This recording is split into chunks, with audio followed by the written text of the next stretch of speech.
รถมาส่งแผ่นเชื้อราให้แล้วพี่น้องกับไอ้สั่งคิ้วมาใหม่เนาะคิ้วเพดานเกือบเพดานบ่มีคิ้ว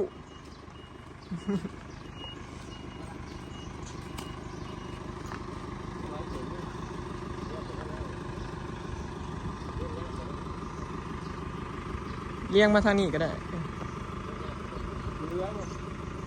นะลายเติบบ่ลงนี่ก็ได้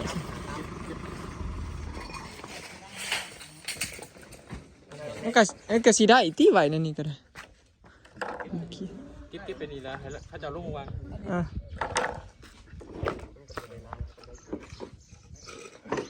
20แผ่นหนึ่งจักแผ่นก็เขาสั่งน่ะเดี๋ยวเบิ่งบินกันนอดชื่อไปเมื่อวานมันอันนั้นตัวนี้มันคือแท่งก็จะเป็นผงเมื่อวานนี่แล้วไล่เอาก็ได้แม่น300แม่นกอง300ตัวแม่นกองนึง300ตัวแม่นใส่แบบนี้ละถึกบ่โอเคเดี๋ยวถามเราไล่บินให้ตัวนี้มีแต่จ่ายตัวนี้เพิ่มจ่ายตัวได้เพิ่ม1,560 บาทแม่นบอกของเจ้าไม่มอบไม่มอบจะสั่งโทรสั่งแล้วแม่นถึกแล้ว24เซนเด้อเนาะสั่ง24บ่โอเคครบจ้ะจ่ายเพิ่มสั่งเพิ่มมื้อเช้าพี่น้อง1,560 บาทโอเคถึก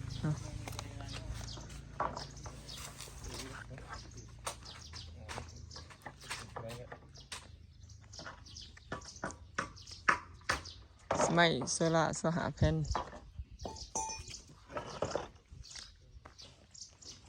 สั่งอยู่ในห้างอัน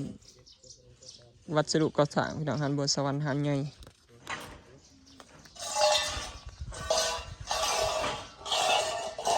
อันนี้ก็สั่งหันเล่าละบ่มียังขาดแต่ว่าสั่งบัดนี้ ยังขึ้นบ่ทันออกบ่เอาได้สั่งมื้อนี้มื้ออื่นลืมสหแผ่นถึก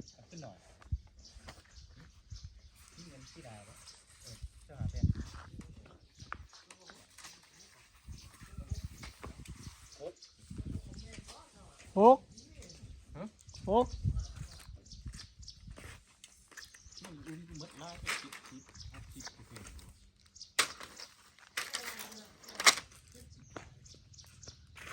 นี่บินซื้อมาชุดเจ้าเขียนมาให้สั่งนะสหแผ่นเอาใส่ไปรถเดี๋ยวพ่อซื้อตืมบ่ยากดอกล้อกายมาอยู่ดอก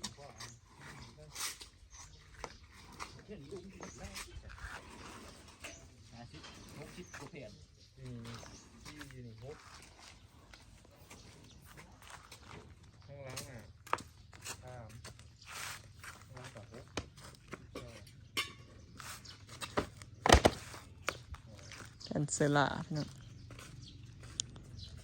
แผ่นละ120 บาทเนาะคันซื้อหลายอย่างเขาเจ้าให้แผ่นละ120คันซื้อหน่อยเขาเจ้าแผ่นละ130เพราะว่าเขาเจ้ายังมาส่งอยู่ด้วยเนาะก็เลยว่านั่นเนาะ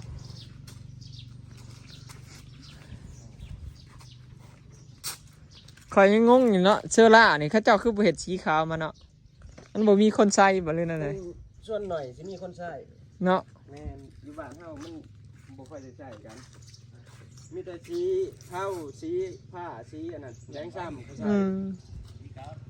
แม่นบ่มีคนใช้ดอกแต่มันบ่ได้ขายได้เราบ่ได้สั่งมาขายที่จริงนะมันมีอยู่บ่มีคือจะเบิ่งแล้วมันเป็นสีธรรมชาติเลยอันแรกเขายังงงนะไปถามผ่านได้เขาก็ว่าบ่มีขายได้เขาว่าแบบนี้เขาก็เลยงงว่าสีอื่นคือมีเหรอนะที่จริงมันบ่ได้ขายเลยเขาบ่ได้ขายอาม่าเนาะแม่นบ้านเราบ่ได้จริงมันมีอยู่แสดงนี่จะเจอสีอื่นมากแหละก็มาทาเอานี่แหละคือเนื้อเท้าถ้าเอาในสีมันจะสีทนอยู่สีเก่าถือมากเพราะว่ามันเป็นสีPUAสีของแท้เลยมันถึงแดดถึงยังเราแนะนำให้ซื้ออันสีดีแล้ววะ TOA นี่แพงชุดแล้วก็ดีชุดบ่อยแม่น เป็นแบรนด์ดังเลย CTOA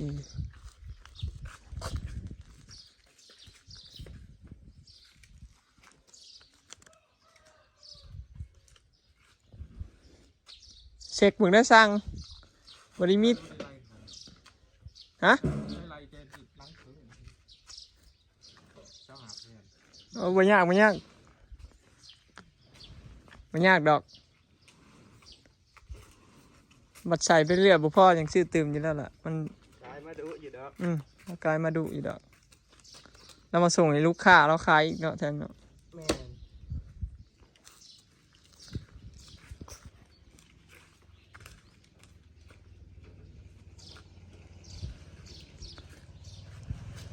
ถ่าเบิ่งเด้อพี่น้องสีขาวนี่สิเป็นอะไรบัดเอาขึ้นไปใส่มันสิเป็นคือในหูปในแบบบ่แน่มาเหลื่อมตาแมบเลย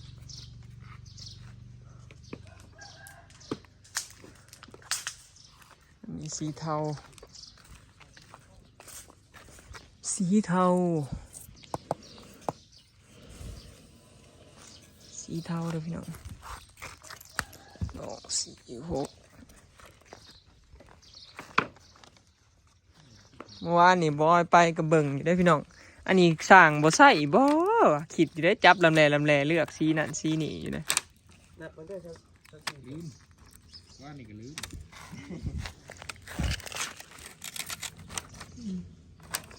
พบก่อนนะมึงดู สรุปแล้วพี่น้อง25 แผ่นบ่พอสร้างว่านี่จักแผ่นประมาณ10 แผ่น10 แผ่นครบแต่ว่าที่เราสั่งในบินมีเพดานมีอันนี้นี่อ้ายเข้ามาสวนแล้วแม่เบิ่งเด้อ เอาไปใช้ดิ ไปใช้ไปใช้เอา ไปใช้ดิไปใช้เชิญ ไปใช้ไปใช้มา ออกมา อยู่ทางสีเอ้า ใส่ยังเด้ ฆ่ากันเข้ามาเล่นสวนพี่น้องอลิศก็มาเล่นน้ำเด้มือนี่เก็บหินใส่มันเดินกว้างวันนี้ซัมชิยางเลาะเล่นคาแมนแถวมาอยู่พี่ สบายดีลูกสบายดีสบายดีลูกทุจ้า สบายดีทุจ้าทุจ้า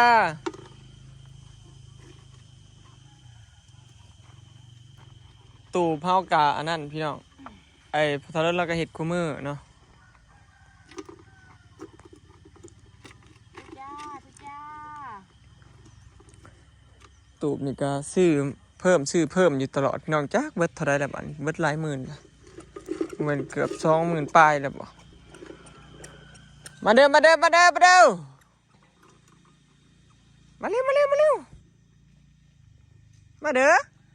บ่มีไผเด้อมาเด้อไปแล้วโน่น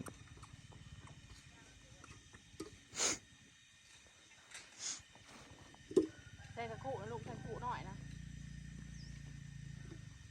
ใส่คู่หน่อยลูกละ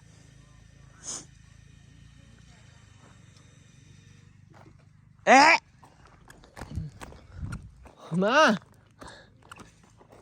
มาเด้อบ่มีไผได้มาเด้อเก็บใส่ขู่มาเก็บใส่มาขู่มาอ๋อเก็บใส่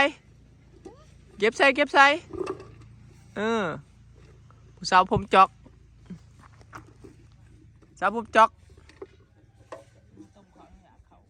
ไปพามันเมื่อพาอลิศเมื่อพามาหน่อยเมื่อแล้วก็สิเมื่อคือกันนี่ครับ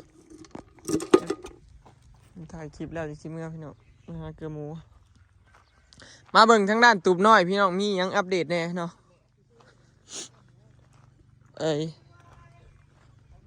พอทะเลนกำลังเริ่มสิยิงอันนี้แหละเพิ่นใส่อันนี้พี่น้องเมื่อนั้นน่ะบ่มีเนาะอันนี้ชาก็ใส่ใหม่เลยนี่สีเรือเพิ่นก็มาเก็บสิยิงแผ่นเสื้อลาใส่ผนังนี่เนาะสิยิงใส่นี่พี่น้องให้มันตีดขึ้นไปนี่เด้ส่วนอัปเดตใหม่ก็คือมีใส่เสื้อลาเนาะกับนี่สิเริ่มเทียดแล้วก็นี่เล็กสาก เนาะบอยซื้อมาแผ่นละ240บ่เปอร์เซ็นต์ละ240อันนี้คือเล็กสากมันจังแน่นหนาพี่น้องมันสิแน่นกว่าเล็กอันนี้เนาะคันเอาเล็กอันนี้มาเฮ็ดมันสิบ่แน่นบ่ดีบ่อยากอยู่ทอเล็กอันนี้พี่น้องเล็กอันนี้คือจอดแน่นกว่าเนาะก็เลยจำเป็นต้องซื้อตัวนี้นี่จอดเสร็จเรียบร้อยเวลาเอาขึ้นนั่งขึ้นเหยียบจังซี่พี่น้องมันก็บ่รู้ลงนี่จอดใส่แบบนี้ออกแบบเลือกสิได้ซื้อซีเพิ่มแค่นั้นพี่น้องนี่จอดเนาะเป็นการเสื่อมเพิ่นเมื่อนะอันนี้ยังบ่ได้เสื่อมสักตัวนี้เด้ใส่2ข้าง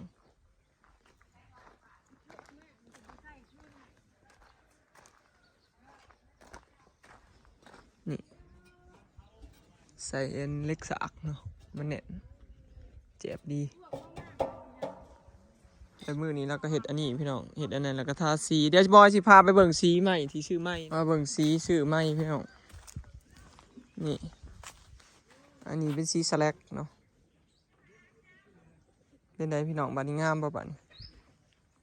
อันนี้คือเป็นสีสแลกเนาะ1,300 บาทซื้อมาใหม่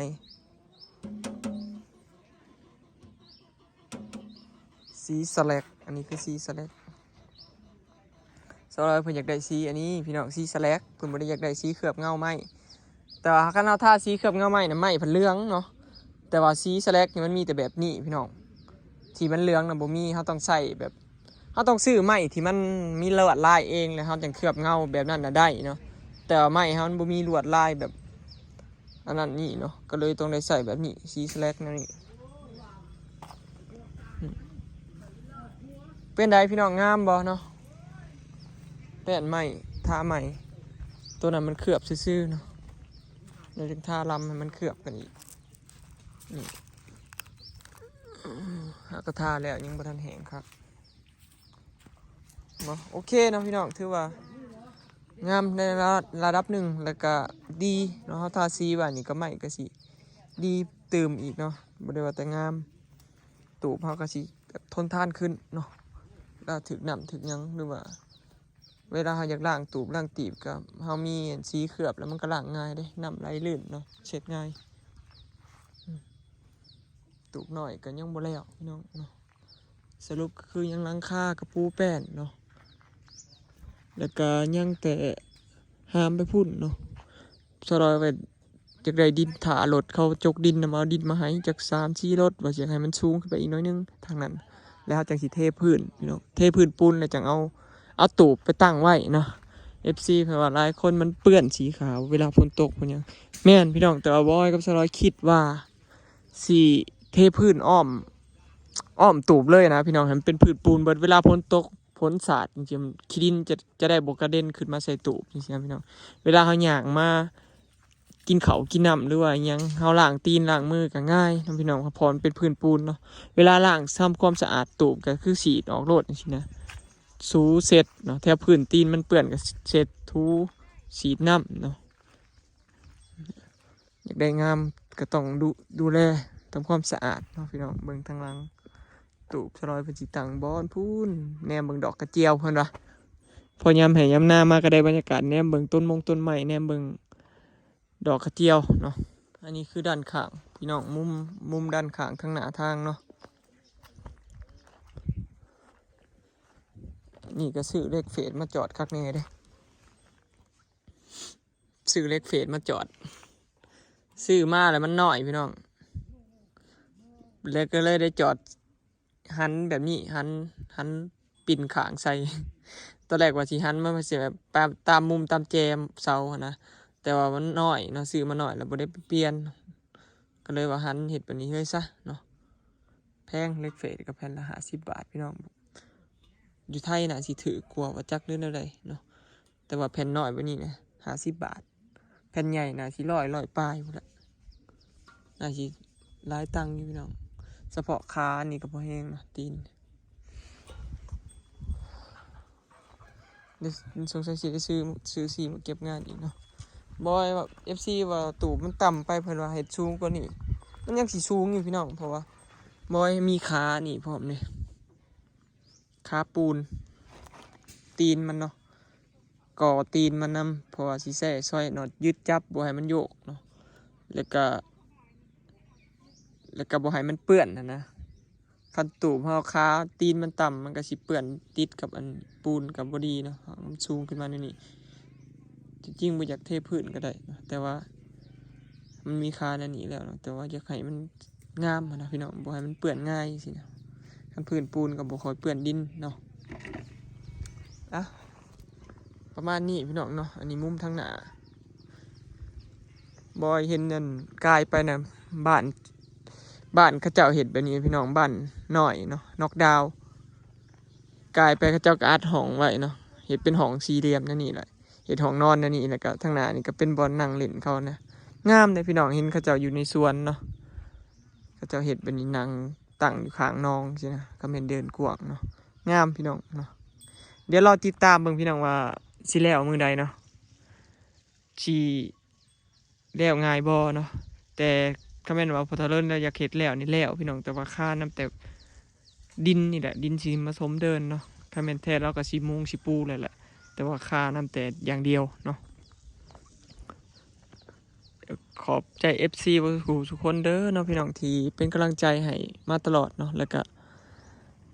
ช่วยเบิ่งคลิปให้เนาะพี่น้องคลิปนี้ก็สิขอเก็บภาพบรรยากาศไว้สำนี้เด้อเนาะพี่น้องไปแล้วสบายดี